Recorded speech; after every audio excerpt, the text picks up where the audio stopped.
Avant de plonger dans cette histoire incroyable, pensez à vous abonner à la chaîne et à activer la cloche. Ici, chaque récit a quelque chose à dire, et vous ne voudrez pas en manquer un seul. Dans le tumulte étouffant de la ville, un millionnaire solitaire arpentait les rues comme chaque soir, perdu dans ses pensées et ses regrets.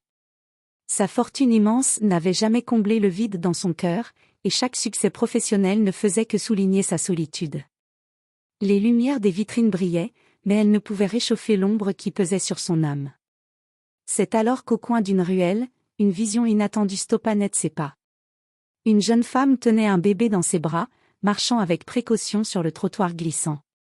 Il y avait quelque chose dans sa démarche, dans la façon dont elle pressait l'enfant contre elle, qui fit battre son cœur plus fort et lui fit retenir son souffle. Et puis il la vit. Ses traits, son regard, tout en elle éveilla en lui une mémoire enfouie, douloureuse et lumineuse à la fois. Son passé qu'il pensait enterré refaisait surface dans un éclat brutal et inattendu. Il la connaissait. Mais comment était-ce possible? Un vertige l'envahit. Les souvenirs d'un amour perdu, d'un choix qu'il n'aurait jamais cru pouvoir effacer, affluèrent en lui comme une tempête. Et là, devant lui, cette jeune femme, portant maintenant un enfant, portait aussi la preuve silencieuse que le temps, malgré toute sa puissance, ne pouvait effacer ce qui était profondément gravé dans son cœur. Le monde autour de lui s'effaça. Il y avait seulement elle, le bébé, et la révélation soudaine qui allait bouleverser sa vie à jamais.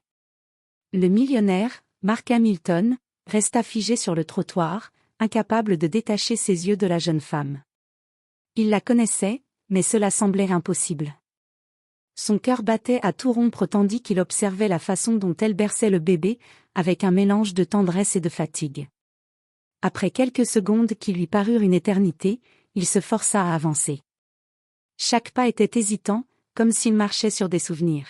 « Excusez-moi » dit-il enfin, sa voix trahissant une émotion qu'il n'avait pas ressentie depuis des années. La jeune femme sursauta et leva les yeux. Ses traits lui semblaient familiers, mais il y avait dans son regard une méfiance prudente. « Oui » répondit-elle, la voix douce mais ferme, tenant toujours le bébé contre elle. Mark sentit une boule se former dans sa gorge. « Je crois que je vous connais. » Elle haussa un sourcil, incertaine. « Vraiment ? Vous devez confondre. » Mais alors, le bébé fit un petit bruit, et Mark sentit son souffle se couper. Il y avait quelque chose dans ce geste innocent qui déclencha en lui un souvenir précis, ce petit geste que faisait autrefois sa fille, disparue des années plus tôt, et qui ressemblait à ce bébé. « C'est impossible » murmura-t-il, plus pour lui-même que pour elle. Ses mains tremblaient légèrement.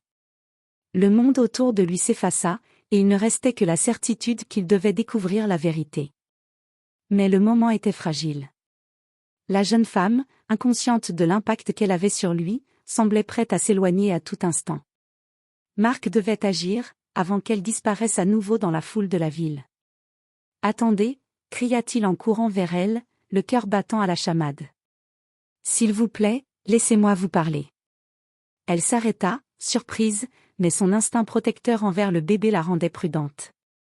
Mark savait qu'il venait de franchir une ligne, il devait gagner sa confiance, et surtout, comprendre ce que ce bébé avait à voir avec lui. Mark sentit son cœur se serrer alors que la jeune femme le regardait avec prudence. Elle tenait fermement le bébé contre elle, comme pour le protéger d'un monde qu'elle ne connaissait que trop bien. Je sais que cela semble fou, mais je crois que ce bébé, et vous. Commença Mark, cherchant ses mots.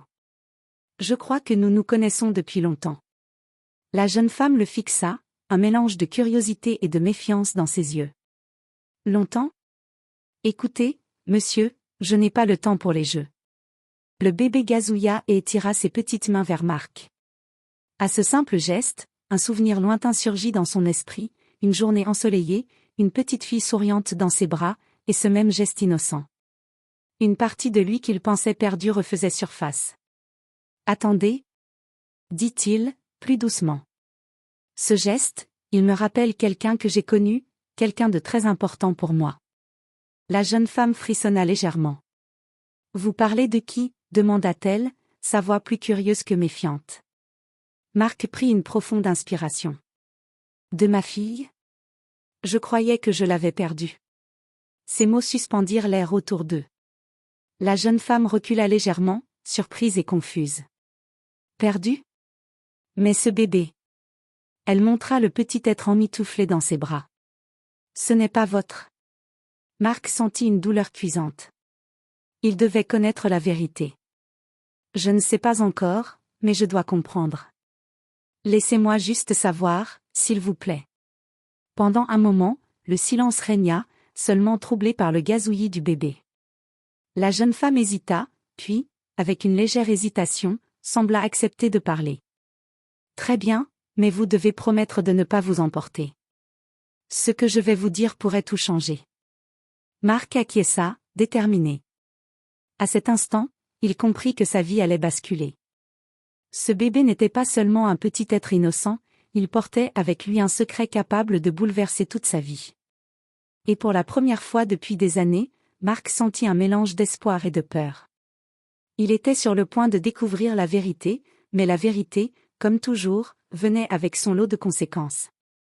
La jeune femme, après un moment de silence, inspira profondément et posa le bébé dans ses bras avec une tendresse protectrice. Son regard se fit plus sérieux, presque solennel. Très bien, je vais tout vous dire. Mais vous devez promettre de rester calme. Ce que vous allez entendre pourrait être choquant. Marc hocha la tête, incapable de détacher ses yeux de son visage. Je vous promets, dites-moi tout. Elle prit une profonde inspiration. Je m'appelle Emily Carter. Ce bébé? Elle fit une pause, comme si elle pesait chaque mot.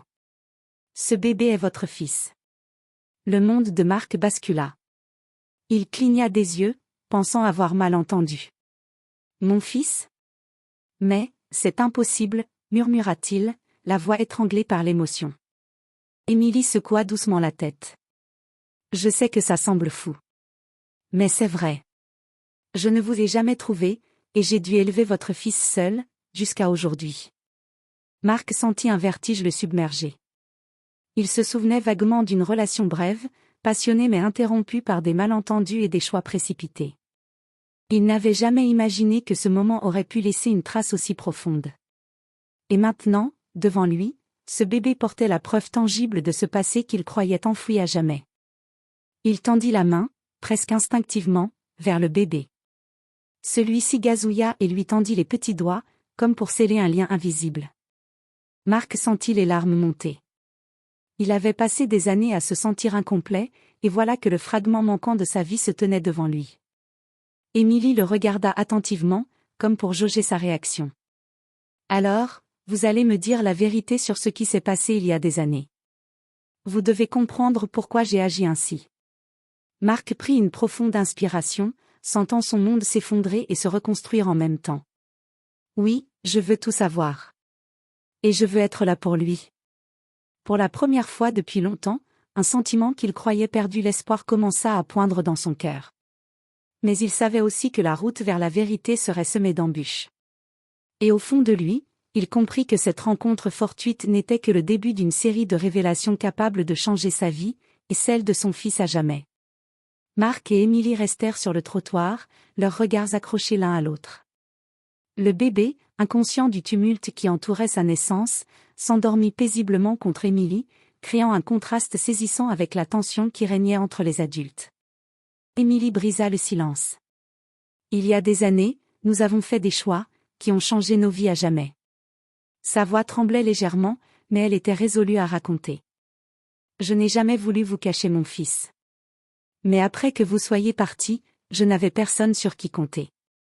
J'ai dû protéger cet enfant seul. Marc sentit une douleur cuisante dans sa poitrine. Il se souvenait de leur séparation, des malentendus et de son orgueil stupide. Je croyais vous avoir perdu, et maintenant je découvre que j'ai perdu des années de sa vie. Émilie le regarda, les yeux brillants de larmes qu'elle retenait. Vous n'aviez aucune idée. Et moi non plus, je ne savais pas si vous seriez prêt à accepter la vérité maintenant. Marc inspira profondément, sentant la culpabilité le submerger. Il savait qu'il devait rattraper le temps perdu, mais il comprenait aussi que gagner la confiance d'Émilie ne serait pas simple. Je veux être là pour lui, Émilie. Je veux réparer mes erreurs. Émilie hésita, Comme si elle pesait ses mots avec soin. C'est plus compliqué que ça. Dit-elle doucement. Il y a des choses que tu dois savoir avant de t'impliquer. Des choses sur ma vie depuis que tu es parti, et sur le danger qui nous entoure. Marc frissonna, conscient que leur passé commun n'était que la première pièce d'un puzzle plus vaste. Quel danger? Demanda-t-il, le cœur battant. Émilie baissa la tête. Certaines personnes qui nous entourent n'ont jamais cessé de nous surveiller. Elles savent des choses que nous croyons oublier. Le monde de Marc se resserra autour de lui. Il comprit que leur rencontre dans la rue n'était pas un simple hasard. Quelqu'un ou quelque chose avait orchestré ce moment pour que les secrets du passé refassent surface. Il serra les poings, déterminé. Alors je dois savoir. Tout. Et je protégerai mon fils, quoi qu'il arrive. Émilie le regarda longuement, hésitante, puis acquiesça lentement. Très bien, mais sache que certaines vérités sont plus douloureuses qu'on ne peut l'imaginer. Le crépuscule tombait sur la ville, enveloppant le trio dans une lumière orangée, comme pour symboliser à la fois la fin d'une ère et le début d'une nouvelle vie. Marc savait que ce moment marquait le commencement d'une lutte pour la vérité, la réconciliation, et surtout, pour l'amour qu'il n'avait jamais osé réclamer. Les jours suivants, Marc ne pouvait s'ôter de l'esprit le visage de son fils et la détermination dans les yeux d'Émilie. Il avait enfin retrouvé une partie de sa vie perdue, mais le poids du passé semblait prêt à se rappeler à lui de manière brutale. Alors qu'il quittait son bureau somptueux ce soir-là, un appel anonyme retentit sur son téléphone. Une voix grave, étouffée et menaçante murmura : « Vous pensiez pouvoir revenir sans conséquence ? Vous ne savez pas à quel point le passé vous poursuit. » Le cœur de Marc se serra. Il reconnut immédiatement la tonalité froide et calculatrice de quelqu'un qui savait tout de lui. Ses souvenirs d'anciens ennemis, de trahison dans le monde des affaires et des relations personnelles mal terminées, refirent surface. Mais cette fois, le danger n'était pas seulement pour lui. Il y avait Émilie et le bébé. Il pensa immédiatement à Émilie. Elle devait savoir. Il se précipita vers elle, son esprit tourbillonnant d'angoisse et de questions. Lorsqu'il frappa à sa porte, elle ouvrit avec un mélange d'inquiétude et de prudence.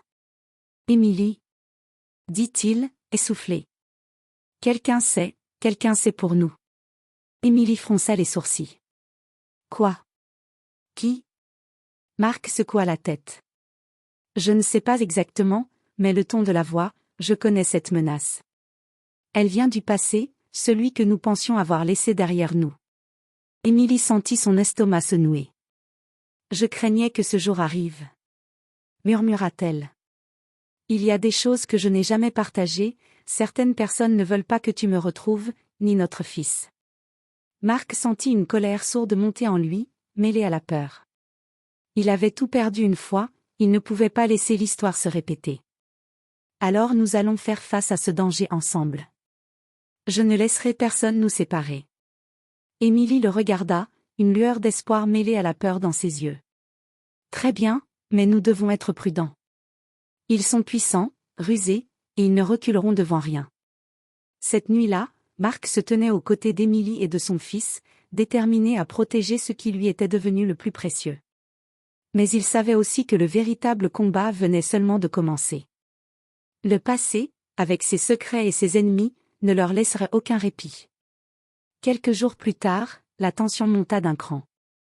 Marc avait installé des mesures de sécurité autour de l'appartement d'Émilie, mais il savait qu'aucune protection ne pouvait totalement empêcher le danger qui planait sur eux. Cette nuit-là, alors que le bébé dormait paisiblement dans son berceau, un bruit sourd se fit entendre à la fenêtre. Marc, alerté, se précipita vers la source du son, suivi d'Émilie. 2 silhouettes masquées tentaient de forcer l'entrée. « Oh mon Dieu !» s'exclama Émilie, la peur se lisant dans ses yeux. Elle serra le bébé contre elle instinctivement, comme pour le protéger du monde extérieur. Marc sentit une colère brûlante l'envahir. « Restez derrière moi !» cria-t-il, prenant une posture défensive. Malgré sa fortune et son influence, il n'avait jamais été confronté à un danger si immédiat et personnel. Les intrus forcèrent la fenêtre avec acharnement, mais Marc réussit à les repousser, utilisant sa force et son sang-froid. Il savait qu'il ne viendrait pas pour voler, mais pour intimider, pour envoyer un message. Leurs intentions étaient claires, ils savaient qui était le bébé et ils voulaient contrôler ou éliminer toute menace à leur plan. Émilie, tremblante, observa Marc protéger leur fils avec une détermination qu'elle n'avait jamais vue. « Comment êtes-vous si calme ?» demanda-t-elle, à moitié en admiration, à moitié en peur. Marc respira profondément, les mains toujours prêtes. « Parce que je ne laisserai personne lui faire du mal.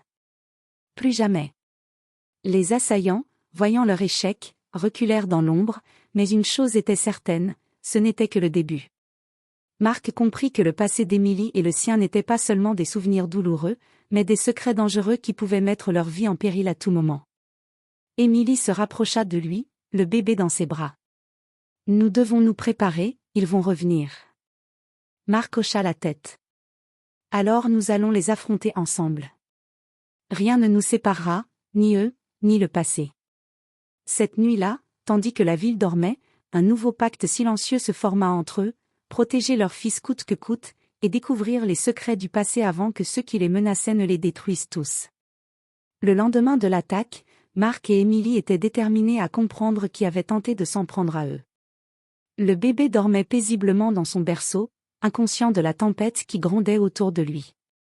Marc commença à fouiller ses archives personnelles, ses contacts et ses anciens associés. Chaque indice semblait ramener à des visages familiers, des ennemis du passé qu'il pensait oublier. Mais un nom attira particulièrement son attention, Victor Langlais, un ancien associé trahi des années auparavant, réputé pour sa cruauté et sa rancune implacable. Émilie, assise à côté de lui, observa les documents que Marc étalait sur la table. « Je connais ce nom. » murmura-t-elle. « Victor, il a été impliqué dans des affaires avec ma famille. Il ne pardonne jamais, et il ne recule devant rien pour atteindre ses objectifs. » Marc sentit une boule se former dans son estomac. Tout s'éclairait enfin, les menaces anonymes, l'attaque, le lien avec le passé. Victor n'était pas seulement un ennemi de Marc, mais un lien dangereux entre leurs deux histoires. « Alors c'est lui ? » dit Marc, le visage sombre. « Il sait pour nous. Pour le bébé. Et il ne s'arrêtera pas tant qu'il n'aura pas ce qu'il veut. » Émilie hocha la tête, le regard grave. « Nous devons découvrir pourquoi il nous poursuit maintenant, après toutes ces années. » Ils décidèrent de confronter Victor indirectement, en utilisant les contacts de Marc dans le monde des affaires pour obtenir des informations. Mais plus ils creusaient, plus ils réalisaient que les ramifications de cette vendetta étaient profondes et dangereuses. Victor savait tout sur eux, leur passé, et surtout, sur ce bébé qui représentait un enjeu qu'il ne pouvait ignorer. Marc posa sa main sur l'épaule d'Émilie. « Peu importe ce que nous allons découvrir, nous devons rester unis. Pour lui, pour notre fils. » Émilie regarda le bébé endormi et sentit une vague de détermination l'envahir. « Oui. Nous ne laisserons personne le lui enlever. » Mais au fond d'eux, une inquiétude sourde persistait. Victor Langlais n'était pas seulement un ennemi, il était une ombre du passé, et cette ombre allait s'allonger sur leur vie avec une intensité qu'ils n'avaient jamais imaginée. Quelques jours plus tard, Victor Langlais passa à l'action. Marc et Émilie avaient renforcé la sécurité autour de l'appartement, mais ils savaient qu'aucune barrière ne pouvait protéger complètement un bébé contre quelqu'un d'aussi déterminé et impitoyable. Cette nuit-là, alors que Marc et Émilie surveillaient les écrans de sécurité, une alerte retentit, un véhicule inconnu s'était arrêté devant l'immeuble. Marc sentit son cœur s'accélérer. « C'est lui ?» murmura-t-il, la mâchoire serrée. Émilie, serrant le bébé contre elle, chercha à rester calme. « Nous devons rester à l'intérieur. Et ne pas le laisser nous intimider. » Le véhicule s'éloigna après quelques minutes, laissant derrière lui un message menaçant glisser sous la porte de l'appartement. « Vous pensiez pouvoir fuir le passé, il vous rattrapera. Préparez-vous à tout perdre. » Marc déchira le papier, la colère et la peur se mêlant en lui. « Il ne s'arrêtera pas. Il veut nous détruire, et il commencera par notre fils. » Émilie sentit un frisson parcourir son échine. « Nous devons agir avant qu'il n'attaque directement. Il connaît nos habitudes, nos faiblesses. » Marc acquiesça. « Alors nous allons prendre les devants. Nous devons découvrir ce qu'il veut vraiment, et pourquoi maintenant, après toutes ces années. » Ils décidèrent de mener une enquête discrète, utilisant à la fois les contacts de Mark et la connaissance qu'Emily avait des affaires familiales pour retracer les mouvements de Victor. Chaque découverte ajoutait une couche de tension. Victor avait infiltré des sphères qu'il croyait sûres, et il semblait toujours un pas devant eux. Cette nuit-là, Mark regarda le bébé endormi, le cœur lourd. « Je ne laisserai jamais quelqu'un lui faire du mal, même si cela signifie affronter Victor seul. » Emily posa sa main sur la sienne. « Nous sommes une famille maintenant. Nous affrontons cela ensemble. » Mais au fond, tous deux savaient que la bataille ne faisait que commencer. L'ombre de Victor planait sur eux, et chaque instant de répit était une illusion fragile. La prochaine confrontation serait inévitable, et potentiellement destructrice. Quelques jours plus tard, la menace de Victor devint immédiate. Alors que Mark travaillait tard dans son bureau et qu'Emily veillait sur le bébé à la maison, un bruit soudain déchira le silence de la nuit. 2 intrus armés, envoyés par Victor, avaient pénétré dans l'immeuble. Ils forçaient les portes avec une précision inquiétante, démontrant qu'ils connaissaient parfaitement les lieux. Emily sentit son cœur s'emballer. Elle serra le bébé contre elle et se précipita vers la chambre sécurisée que Mark avait préparée. « Reste ici » murmura-t-elle au bébé, tentant de cacher sa panique. Mark arriva juste à temps pour intercepter les intrus. Un affrontement éclata, rapide et intense. Chaque geste, chaque mouvement était calculé. Mark protégeait Emily et le bébé, tout en essayant de neutraliser les assaillants sans que personne ne se fasse mal. Mais la situation devint critique lorsque l'un des intrus tenta de s'approcher de la chambre où se trouvait le bébé. Mark sentit une rage explosive monter en lui. Avec une force et une précision surprenantes, il réussit à repousser l'assaillant, mais pas sans blessure. Emily, tremblante, observa Mark lutter pour les protéger. « Nous devons partir d'ici, maintenant », cria-t-elle, déterminée à ne pas laisser Victor gagner. Mark acquiesça, le souffle court. « Oui, nous devons les semer et trouver un endroit sûr. » Alors qu'il fuyait dans la nuit avec le bébé, Mark sentit un mélange de peur, de colère et de détermination. Victor ne voulait pas seulement les menacer, il voulait leur enlever ce qui leur était le plus cher. Mais une chose était claire, Mark et Emily étaient prêts à tout pour protéger leur fils. Et au moment où ils disparaissaient dans l'obscurité, Mark jura silencieusement que cette fois, le passé ne les séparerait jamais. Après leur fuite précipitée, Mark et Emily trouvèrent refuge dans une maison sécurisée, loin des regards et des intrus. Le bébé dormait enfin paisiblement, épuisé par le tumulte des derniers jours. Mais Mark savait que la paix serait de courte durée, Victor n'abandonnerait pas si facilement. Assis l'un en face de l'autre, Emily brisa le silence. « Nous devons comprendre pourquoi Victor nous traque autant. Il ne veut pas seulement nous faire peur, il veut quelque chose de précis. » Mark hocha la tête, les yeux fixés sur le bébé endormi. « Tout ce que je sais, c'est qu'il est obsédé par ce que nous représentons, par notre passé.